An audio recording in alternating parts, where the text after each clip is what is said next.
Did you know Dodrio can fly by flutter kicking his feet? And this is what it looks like at Pokemon Stadium? Or what about the fact that Growlithe can't learn the move Growl? Or Lickitung couldn't even learn the move Lick back in the original games? Yes, Lickitung couldn't learn Lick. Pretty dumb, right? Well, in this video, I want to test 10 notorious Pokemon facts that are known for being absolutely idiotic. Ranging from Youngster Joey's Rattata being top percent, to Groudon, the god of the earth, being scared of a measly cliff. Let's see if these dumb Pokemon facts hold up. Let's do this. Fact number 1, Groudon is scared of the cliff.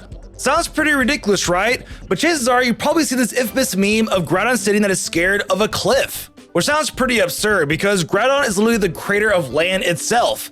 Yet somehow this one cliff on Route 47 in the Johto region apparently terrifies it. Well, it's time to find out if this hilariously dumb Pokemon fact is actually real.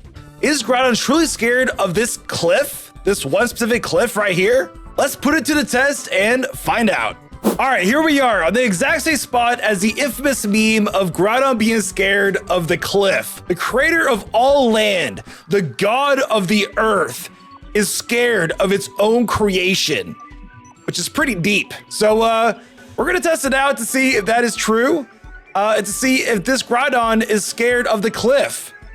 So let's find out. Okay, Groudon's holding something. All right, would you like to take it? Yeah, I'll take it. Wait, what? It seems just too important to let go. Oops, okay. I don't really care what you're holding onto, Groudon. I want to see if you're scared of the cliff.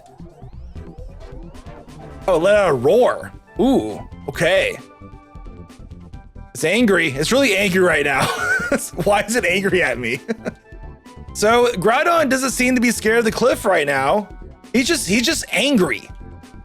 Is it because Kyogre's in that tavern? Maybe I'll go catch Kyogre real quick, and then he'll be scared of the cliff because it's so distracted by this Kyogre in here. All right, let's do this real quick. Now that we got rid of the distraction, maybe Groudon won't be so angry anymore. So now, let's see if you're scared of the cliff. Turn to face the other way, showing a defiant expression. Yo, why is my Groudon so scared, or like, not scared, but like angry? Okay, I'm gonna deposit Kyogre in the box because clearly it's making Groudon super angry right now. It's just in a really bad mood. So now I'm gonna go back to the cliff, hopefully cheer up Groudon and see if it's scared of it, okay? Okay, we're back. I'm gonna talk to Groudon again. Groudon is holding on to something. Yes, let me have it. Okay, it seems happy. Okay, it's happy now. Good. Groudon has suddenly started walking closer. Whoa, it's kind of intimate. I'm just gonna keep talking to him till like it's scared of the cliff. I'm gonna scare it. Oh, there it is!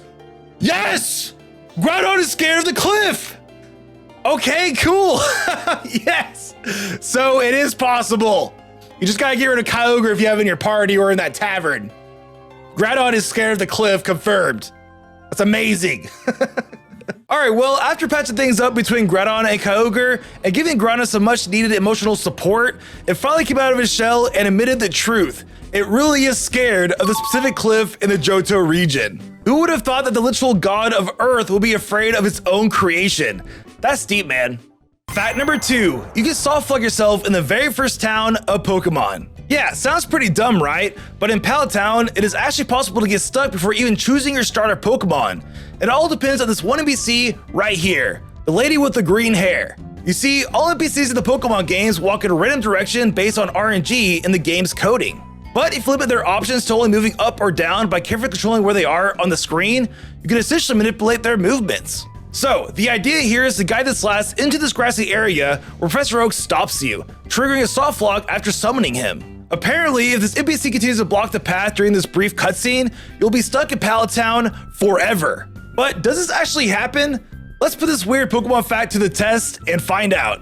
Okay, I'm in Pallet Town right now, and I'm gonna get myself Softlocked before even getting my starter Pokemon. And it all relies on this lady right here with this green hair in this ROM hack. Which is pretty fitting because she's evil. She's actually an evil witch who will get us stuck in this game in a building forever. So basically the strat is to lure her into this grass patch up here, and then have Professor Oak talk to me before she gets out of the way.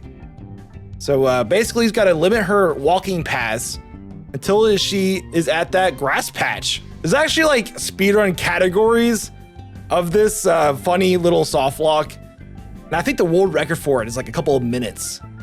It's like hilarious. It's a hilarious speedrun, and it all relies on luck. It's all luck based. Hold on, maybe if I like push her over there, push. Yes, it's working. Come on, yes. Okay, go right. Keep going. One more. Yes. Okay, don't move. Do not move. Don't move. It's done. We're locked. We're locked in. It's over. We're stuck. That's it. Now we're stuck in this window forever. Imagine that. The first town of all Pokemon, you can get stuck in Professor Oak's window. It's like a little fun little Softlock. This is hilarious. Very dumb fact. And it was fun proving it to y'all. Okay, so hilariously, this dumb Pokemon fact is partially real. Because if you manage to guide this last into blocking the path and then talk to Professor Oak, it does softlock you in Oak's laboratory. However, I wouldn't call this a true softlock because you can simply reset your game to escape the situation. Because a true softlock would have you stuck in the game forever, even after resetting the game. But still, it's a pretty funny quirk in the game that makes it a dumb Pokemon fact. And I wonder who discovered this years ago and what their reaction was. It must have been hilarious. And before we continue the rest of the dumb Pokemon facts, this video is sponsored by Dimensionals. And since we're covering dumb Pokemon facts in this video, let's go over 5 fun facts about this awesome new game. So here we go. First fact, Dimensionals is a brand new roguelike turn-based RPG game inspired by 90s Saturday morning cartoons. You know, like Captain Planet, or Batman the Animated Series, or even the Animaniacs. This game is packed full of voice-acted, animated comic book style cutscenes that'll take you straight back into that nostalgic era. Second fact, the game lets you collect up to 12 unique heroes, each with their own distinct skills and abilities. You can customize your team to create endless combinations for every battle situation, with hundreds of unique skills to choose from, which brings a ton of variety to this game, making it the ultimate tactical challenge. Third fact, the levels of this game are completely randomly generated, meaning that no 2 playthroughs are the same. Each run introduced new maps, unexpected enemies, and unique challenges, keeping the gameplay fresh and exciting. Whether it's your first run or your 50th, there's always something new to discover in each dimension. Fourth fact, the music is composed by Brad Breek, the legendary artist behind Gravity Falls. His ability to create tracks adds so much depth to the gameplay, making each moment feel even more immersive. So if you're a fan of top-tier gaming soundtracks, this one will definitely blow you away. And finally, for the 5th fact, Dimensionals is available right now on Steam, with a demo that you can try out for free. Plus, there are no microtransactions. It's a full gaming experience from start to finish, which is pretty dang awesome given that every game that we have nowadays has filled with microtransactions. So if you're looking for a game packed with strategy, nostalgia, and endless replayability, Dimensionals is a must play. So click the link down below in the description to download it today and start your epic adventure with Dimensionals. And by the way, I actually love the art in this game and just the marketing and even the name. The name Dimensionals is just fresh. It's nice. I like it. And big thanks to Dimensionals for sponsoring this video. And now, let's jump back into testing these dumb Pokemon facts. Fact number 3, Youngster Joey's Rattata is top percent. Now, we've all seen the memes about Youngster Joey's Rattata being top percent. And for years, I've been referencing this famous Reddit post that claims that Joey's Rattata isn't top percent, but actually bottom percent, with completely average IVs. But here's the thing, I've never actually tested it out myself, mainly because I had no idea how to check the stats of trainer Pokemon. And honestly, I didn't even think it was possible without some crazy advanced tools and coding knowledge. But thankfully, someone named Wildling on GitHub created an awesome tool that allows you to view the IVs, EVs, and stats of both wild and trainer Pokemon. So now with this awesome tool in my hands, I can finally put this debate to rest. Does Youngster Joey actually have a top percent Rattata? Well, let's find out. All right, there's Youngster Joey right here. And to truly see if he's a top percent Rattata, I am going to use a script that shows the IVs of all wild and trainer Pokemon. So I'm going to activate that script right now. Boom. Okay. As you can see, if you click J, it will show the IVs, EVs, stats, and contest stats of all trainer Pokemon or wild Pokemon. So I'm gonna hide the overlay here. I'm gonna click J, and on the bottom right there it says EVs, so we wanna go to IVs, and we're gonna change it to wild and trainer Pokemon. So, boom. Now, before we test it out on Youngster Joey's Rattata to see if he truly has a top percent Rattata with those maxed out stats above, we're gonna go encounter a wild Pokemon and make sure the script is working properly, okay? So here we go. We'll see our first wild Pokemon. It's gonna be a Pidgey. And this Pidgey is it's pretty good. It apparently has 15 IVs in his HP, only 1 in attack. That's pretty awful. His defense is really good, 13, 9 speed, and 3 special. All right, let's do one more encounter to make sure the stats up there are changing, so we know for sure that the script is working. Then the big reveal will be on the Youngster Joey's Rattata. Yeah, okay, so this definitely changed. This Pidgey is kind of even more awful. It has 15 speed, so it's very fast, but other than that, it's pretty bad. So I think 15 is the max, IV you can get in this game. So, all right, so the script is working. Now, for the big reveal, does Youngster Joey here have a top percent Rattata? All those numbers above should be like 15, 15, 15, 15, 15. That would be a top percent. So let's find out. This is crazy. I just lost, so I'm trying to find more Pokemon. Wait, you look weak. Come on, let's battle. All right, here we go. Okay, Youngster Joey wants to battle. He's bringing out his Rattata. Boom. And that is his IV. So this Rattata, okay, I mean, you know what? I was expecting pretty good or bad stats, but apparently this Rattata has 8, 9, 8, 8, 8 IVs. So those are his IVs. If we go to his EVs though, boom, it has 0 across the board. So this is not a top percent Rattata. This is actually a pretty awful Rattata. It's not even EV trained, Youngster Joey. But I'll give you this, his IVs is pretty average. This is like the most average Rattata that you'll ever see. This is neither top percent in a good or bad way. It's just average. So this dumb fact that Youngster Joey is a top percent Rattata is actually false. It's actually pretty mid. All right, well, to my surprise, Youngster Joey's Rattata is neither top percent or bottom percent. It's actually just mid percent. It does have 0 EVs across the board, which means that Joey's a terrible trainer and doesn't train his Rattata properly. But it does have average IVs, making it a very average Rattata that probably just trained on his own without Joey. And I'm assuming that all trainer Pokemon in these games have average IVs on their Pokemon. So this Rattata is as exceptional as a Fisherman's Magikarp that you see in the Fisherman areas in Pokemon. So I would say this fact is not real. Youngster Joey does not have a top percent Rattata. He has a mid percent Rattata.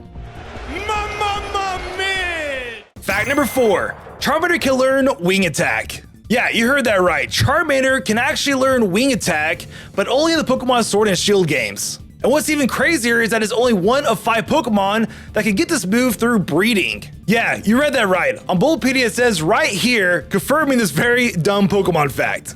Now, on paper, this sounds like one of those bizarre Pokemon facts that makes you question reality. Like Wooper somehow learning Ice Punch or Primeape knowing Tail Whip. But apparently, Charmander can actually learn Wing Attack with no wings in these games. So let's find out if this dumb Pokemon fact is actually real or not. Because why not? All right, we're in Pokemon Sword and Shield because this is the generation where Charmander has the egg move of learning Wing Attack. And so I have a Charizard and a Ditto ready to be bred together. And this Charizard right here knows Wing Attack. So it should pass down this move to Charmander. And we're gonna see if this dumb fact that Charmander can canonically and actually learn Wing Attack in this game is possible. So let's try it out. Here's your Charizard, and here's a Ditto. And we're gonna leave it here, and we're gonna go run around for a little bit, and hopefully hatch an egg with Charmander knowing Wing Attack. All right, so she has her hand on her face. I believe that means there's an egg. Yep, all right, cool. We got the egg. So now we're about to hatch a Pokemon that's going to defy all physics and laws in the universe of Pokemon. It's going to know wing attack without having wings. So let's hatch them real quick. This is going to be amazing. All right, here we go. Here's the Charmander. The Charmander's hatching. And this wingless Charmander should know how to use wing attack. Yes, there you are. All right, let's check the summary. Does it have wing attack? It does. Oh my God, that's hilarious. You know, I've only seen this on paper, like on Bulbapedia, where it says Charmander, egg move, wing attack. But to see it in actual person right here, that's hilarious. Let me level him up real quick so he doesn't like die to this wild Pokemon, and we'll do this wing attack in action. All right, I got level 50 Charmander now with wing attack. Let's do it in battle against this Wobbuffet here. Hopefully it doesn't like counter me and knock out my newly precious impossible Charmander with wing attack with no wings. Here we go. Charmander, I command you to use wing attack. Look at those feathers just coming out of nowhere. Oh, there's the counter. And we're dead, are we? Yep. That's what you get, Charmander, for defying the laws and physics of the universe. This Wobbuffet just punished my impossible Charmander. But yeah, I guess this dumb fact here is true. That's pretty hilarious. Well, it turns out that this hilariously dumb Pokemon fact is actually real. Charmander can canonically learn wing attack in the Pokemon Sword and Shield games for some reason. I wonder if there was a glitch in the Matrix in the Galar region that allowed Charmander to summon invisible wings to attack other Pokemon. This is just hilarious. Fact number 5, Dratini can evolve into Yoshi.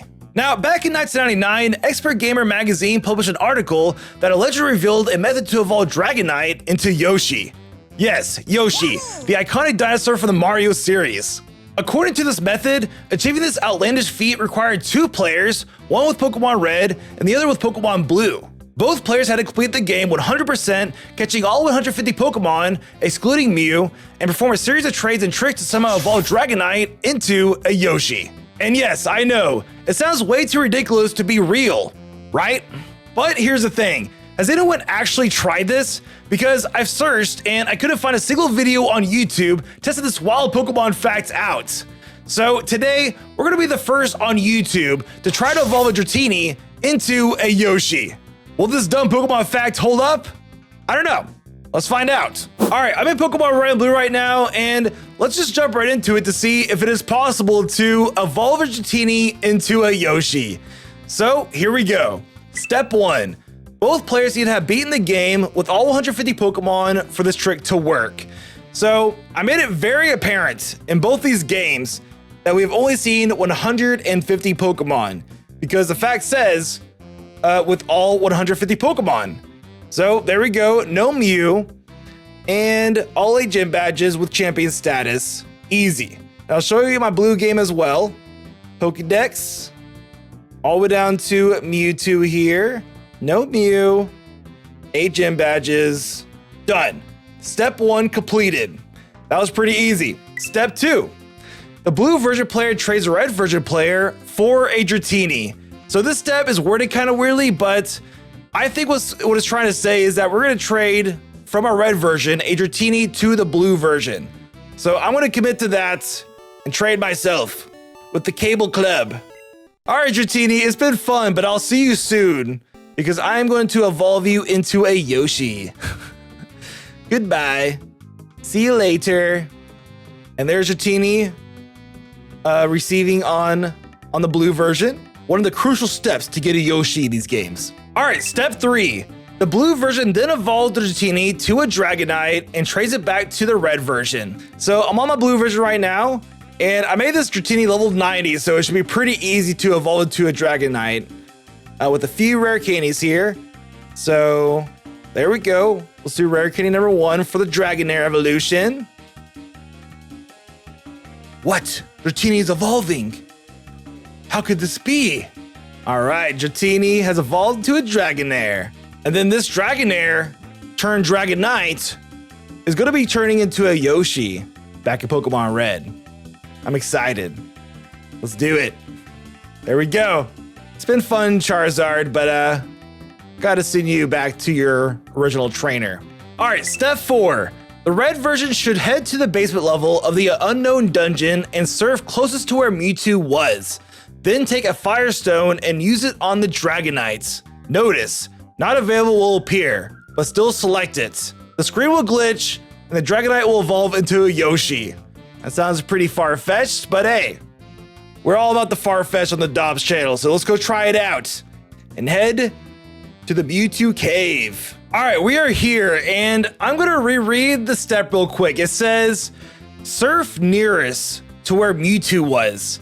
So does that mean that I need to be in the water and surf nearest to where it was? Because that's what it's saying.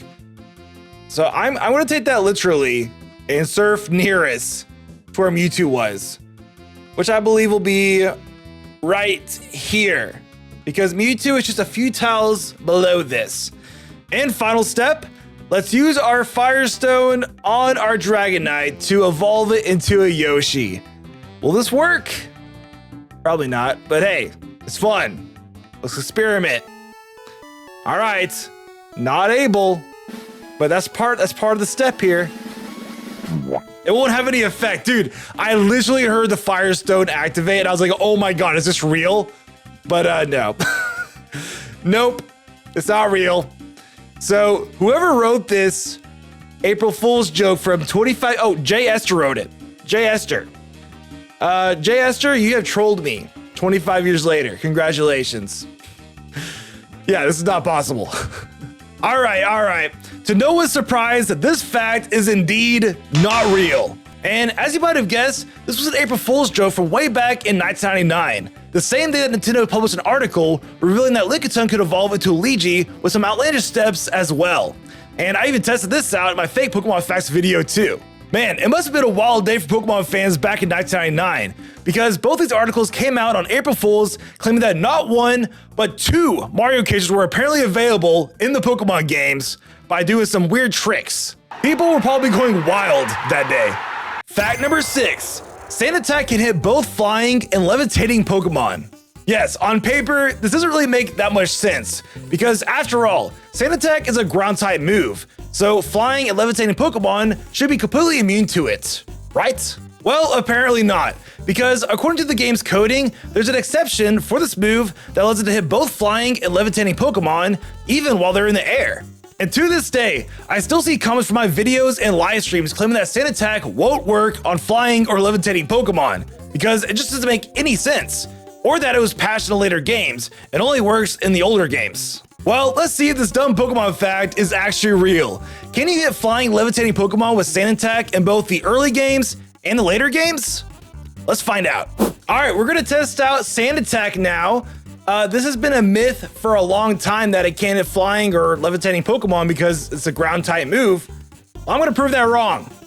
And right now we have our level 100 Pidgey, who only knows Sand Attack, the most cursed Pokemon of all time. And I'm gonna battle myself, and we're gonna test it out in Gen 3. Then we're gonna try it again in the later gens, because it's another myth that was patched out in later games. So here we go. This is so cool, by the way. All right, let me go over here. I'm on this guy, and let me go over here on the other guy. All right, here we go. All right, Rayquaza, our first flying type Pokemon we're gonna try Sand Attack on to prove that it's actually possible. Sand Attack. Oh, I gotta use my other move. Okay. All right, Rayquaza's enduring the Sand Attack. He's gonna endure the pain. And it is possible. All right, there we go. So it's possible doing a flying type Pokemon, even though it's a ground type, Pokemon. Now let's go to our levitating one. And now Gengar has levitate in this generation. I know it's patched out later, but that's a sick animation, by the way. And there you go. Sand Attack is able to hit both a flying type and a levitating Pokemon, even though it's a ground type move. Now let's try it in a later generation to see if it was ever patched out. Okay, I'm in Scarlet and Violet, the latest Pokemon game to date. And I found a wild fletchling here, definitely a flying type.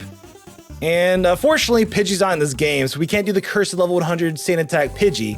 But I do have the next best thing. I have Godzilla here, our Sandshrew, level 100 with only Sand Attack. So let's see if this is possible in the latest Pokemon games. Ground type move versus a flying type Pokemon. Here we go. And yes, it is possible. Yep, Fletchling's accuracy fell. Yeah. All right, cool. Now let's just go find a Levitate Pokemon and just put this fact to rest. This very dumb fact. Okay, I found a Bronzor after making sandwiches and doing a bunch of stuff with my picnic. I found a levitating Pokemon, hopefully. We're gonna assume it does. I mean, it's levitating right there, and that's his basic ability. So let's do Sand Attack on it and call it a day with this fact. This very dumb fact that Sand Attack, a ground type move, can hit flying and levitating Pokemon. And there it is. It is done. And all the Tauruses right there are there as witness. These guys are my witnesses, okay? But yes, it is possible to hit a flying or levitating Pokemon with Sand Attack. All right, so this dumb Pokemon fact is actually real. Sand Attack does indeed both hit flying and levitating Pokemon, and not just the older games, but in the newer ones as well. Fact confirmed. Fact number 7, it takes over 1 minute to run through Sea Break Path. All right, this fact is super simple. If you didn't know, Sea Break Path holds the title of being the longest route in any Pokemon game. And apparently it takes over a full minute to run through it from start to finish. And I thought this fact was pretty interesting because I never actually did the event as a kid. So I never had the experience of running through that route and truly seeing how long it takes. So let's just jump right into it and see if we can sprint through this route any faster than the fact suggests. Can we go through Sea Break Path faster than 1 minute? It sounds pretty dumb, but hey, it's interesting. Let's try it out. Okay, this is a very dumb fact to test, but I found it interesting. I love that it's just my goal for this fact, just to run something as fast as possible. And there's a Shaman right there. If you ever seen the event cutscene for this Pokemon, it's pretty cool. It's a random route, just completely spawns out of nowhere. I got my stopwatch, and I'm gonna press start as soon as I start running. Let's see if this dumb fact is true. Does it take over a minute to run this route? Let's find out. All right, in 3, 2, 1, go. Okay, I am running. Get back in the middle. Okay, we're currently at 5 seconds. Let's see how long this actually takes to run the longest route in all of Pokemon. I wonder why they made this route so long. Like what is the reasoning behind this? And how does it just spawn out of nowhere after you thank someone on a random rock? Like, is Professor Oak a wizard? Did he part the sea for this thing to show up? Whoa, okay, yo, we're already here. That was 38 seconds. Okay, so yo, this fact is actually false. It doesn't take over a minute to run it. You can actually do it in 38 seconds there. Dude, unless my guy is just like Usain Bolt. I just ran that thing like nothing. That was pretty fun. I thought it'd be a little longer than that, but that wasn't that bad. Sweet. Well, it looks like this dumb Pokemon fact is actually false. It doesn't take over 1 minute to run through this route. It actually takes about 38 seconds. So now I'm glad the world knows the truth about Sea Break Path. This route is the longest route in Pokemon, but it does not take over 1 minute to run through. I know it's been lying to us all these years, but now I've debunked it. You're welcome. And for the final fact, fact number 8, a level 1 Electrode is entirely possible. Now on the surface, this fact sounds absolutely absurd. How could a level 1 Electrode exist when Voltorb evolves into it at level 30? Well, apparently in the original games, any Pokemon you receive from an NPC trade will be the same level as the Pokemon you trade them. So with this guy right here on Cinderball Island, wanting a Raichu for his Electrode, it should technically be possible to trade him a level 1 Raichu for his Electrode. which in turn should set Electrode's level to level 1, since all NPC's Pokemon are automatically set to the level that the Pokemon that you trade them. But is this dumb Pokemon fact actually real? Let's test it out to see what happens. All right, we're on Cinnabar Island right now in the Cinnabar Lab, and we're gonna test out to see if getting a level 1 Electrode is actually possible in Pokemon Red and Blue. Because, you know, just hearing that by the fact sounds pretty dumb. Like, how could a level 1 Electrode exist? Well, this guy right here actually makes it possible, because he wants a Raichu for an Electrode. And it turns out in the Gen 1 games, the Pokemon that are traded back from NPCs are the same level as Pokemon that you trade them. So I have my my Pikachu here, level 1. We're gonna evolve into a Raichu real quick and show that it is actually possible to get a level 1 Raichu. It's a stone evolution, like, of course. You don't need to level it up. Just give it a stone and boom. It's a Raichu, level 1 Raichu. All right, there we go. We're gonna trade this guy now and see if we get level 1 Electrode, I guess. So let's do it. Take it. Connect the cable, okay. All right, take my level 1 Raichu and give me your Electrode. You should be level 1. And there you are, Electrode. Nice. Taking care of Electrode. Dobbs traded Raichu for Electrode. Sweet. Nice. Thanks. You're welcome, bro. All right, let's see. Doris, level 1. Okay, yep, so it is possible. A level 1 Electrode named Doris is canonically a Pokemon in the lore of Pokemon. Fun fact as well, you know what else is also canon in this game is Gorochu, the scrapped evolution of Raichu. But we never get to see it because this guy right here says this: the Raichu you traded to me went and evolved. So Gorochu also exists, or this guy is just a wizard and can make level 1 Doris Electrode Pokemon and evolve Raichus into Gorochus. This guy's definitely a wizard. Well, to my surprise, this fact is actually real. This NPC must be some kind of wizard with wizardly powers or something, or has access to forbidden Pokemon sorcery. Because not only does he trade you a level 1 Electrode, which in itself is just impossible, but he also claims that the Raichu you gave him evolved after the trade. So not only does it confirm the existence of a level 1 Electrode in the original games, in the canon of Pokemon, but it also confirms the existence of the scrapped Raichu evolution, Gorochu, which apparently this guy now owns now. He's definitely a wizard. You're a wizard, Harry. And hey, if you enjoyed this video, watch my other video where I test fake Pokemon facts. Some of them will definitely surprise you, so click right here.